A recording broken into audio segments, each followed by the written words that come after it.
For over a century, the Flannan Isles lighthouse mystery has baffled historians, sailors, and conspiracy theorists alike. 3 men vanished without a trace. No bodies, no distress signals, just eerie clues left behind. A stopped clock, half-eaten meals, and a chilling final log entry. God reigns over all. What really happened on Eilean Mor? Was it a freak accident, or something far more sinister? Stay with us as we unravel one of history's most terrifying unsolved disappearances. In December 1900, a passing steamboat navigated the waters near the Flannan Isles. As it rounded the desolate outcrop of Eilean Mor, the crew noticed something unusual. Its lighthouse, typically a steadfast beacon, was completely dark. Given the crucial role lighthouses played in guiding vessels safely through treacherous waters, this was a serious concern. 3 days later, when the steamboat reached port, the crew reported the anomaly to the authorities, urging them to investigate.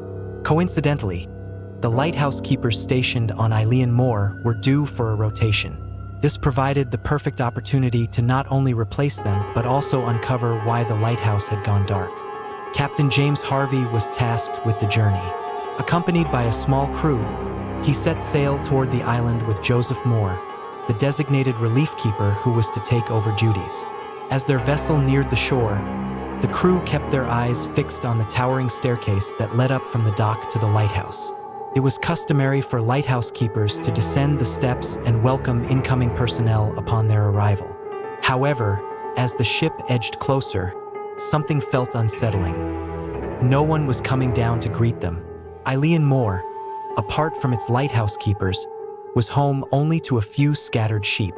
With nothing obstructing their view, the approaching crew had an unbroken line of sight up the island's steep incline. Any movement would have been visible, yet the stairs remained eerily empty.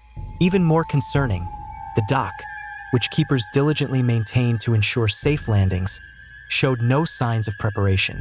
This was highly unusual. A sense of unease settled over the crew as they finally moored their vessel.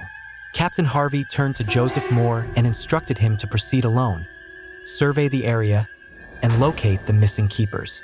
The crew, meanwhile, remained at the dock, scanning the surroundings for any movement.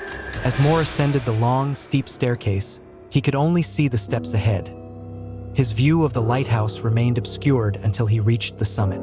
With each step, an unshakable feeling of dread grew within him. He would later recall feeling an overwhelming sense of foreboding, as though something terrible had occurred. When he finally crested the incline, the scene before him only deepened his unease. The metal railings lining the staircase near the lighthouse were grotesquely twisted, as if they had been crushed like thin wire rather than solid steel.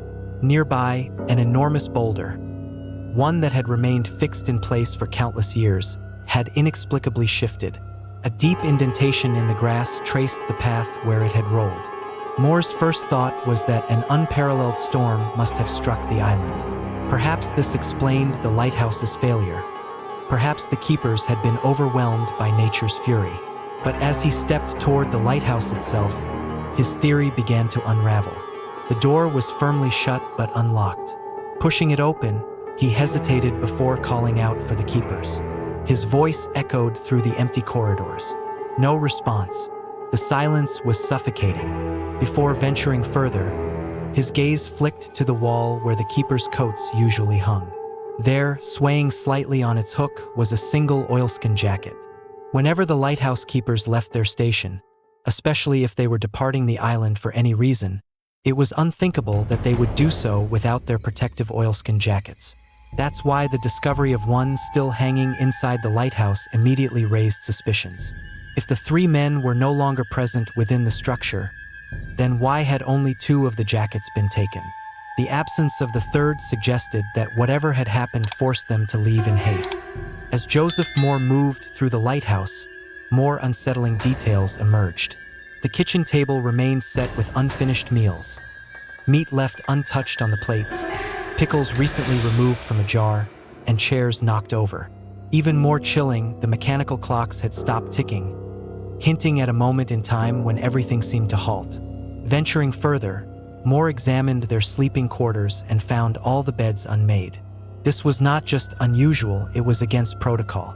Before leaving, it was customary to tidy up for the incoming crew. The accumulation of these details, the upturned chairs, the half-eaten food, the forgotten jacket, and the unmade beds, led Moore to a single conclusion. Something had forced the keepers to depart in a hurry, without regard for their usual practices. Moore reported his observations to Captain Harvey, who then led a follow-up inspection with his crew. They all witnessed the same eerie signs. Wasting no time, Harvey transmitted a message to the mainland, conveying grim news. A tragic event has occurred at the Flannan Isles. The 3 keepers, Duckett, Marshall, and the Occasional, are missing. The clocks have stopped, and various clues suggest the incident took place roughly a week ago. It is feared they have been swept over the cliffs or lost at sea while attempting to secure equipment. Poor souls. The search of the island continued, leading to the discovery of the logbook the keepers had maintained. Initially, the entries followed routine documentation, weather conditions, passing ships, and daily duties. However, things took a strange turn on December 12th. The log described an incoming storm unlike anything the lead keeper had seen in decades. His notes conveyed deep concern over whether the lighthouse would endure the force of the wind. More unsettling, he recorded that his fellow keepers were struggling. One had been praying ceaselessly, while the other, known for his resilience against the harshest conditions, had broken down in tears. The following entries, dated December 13th and 14th, suggested that the men believed they would not survive the storm.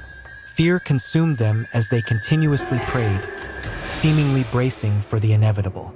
Then, the final entry, dated December 15th, read simply, "The storm has passed. The sea is calm. God reigns over all." Robert Muirhead, one of the lead investigators, concluded that after making that last entry, the 3 keepers likely ventured down to the dock to inspect the damage caused by the storm. He theorized that an enormous wave must have surged unexpectedly, sweeping them out to sea. However, when news of their disappearance reached the Scottish mainland, confusion arose. Residents along the coast, who had a direct view of the Flannan Isles, found the reports baffling. They insisted that during the period between December 12th and 15th, when the keepers' logs recorded a devastating storm, the skies had remained clear. Not only had there been no storm, but visibility was at an all-time high. In fact, some parts of the island had been visible from the mainland in a way they hadn't been for years. If there had been no storm, then what had driven the keepers to terror? Why had their log entries described such harrowing conditions? How had the railing been bent and a massive boulder seemingly displaced? Most importantly, where did they go? In the years following their disappearance, new keepers were assigned to the lighthouse, but none stayed for long. Many reported eerie disturbances, whispers in the wind, ghostly calls repeating the names of the 3 lost men. To this day, their fate remains one of the most chilling, unsolved mysteries of the sea. More than a century later, the Flannan Isles mystery remains unsolved. Did the keepers truly fall victim to a rogue wave, or was something far more sinister at play? The eerie log entries, the twisted railing, and the vanished men, nothing adds up. Even today, theories range from supernatural forces to secret disappearances. Some believe the men were taken by something not of this world. Others argue they were driven to madness, disappearing into the sea by choice or by force. What do you think happened on Eilean Mor? Share your theories in the comments. And if you love mysterious disappearances, don't forget to like, subscribe, and hit the notification bell, because some secrets refuse to stay buried.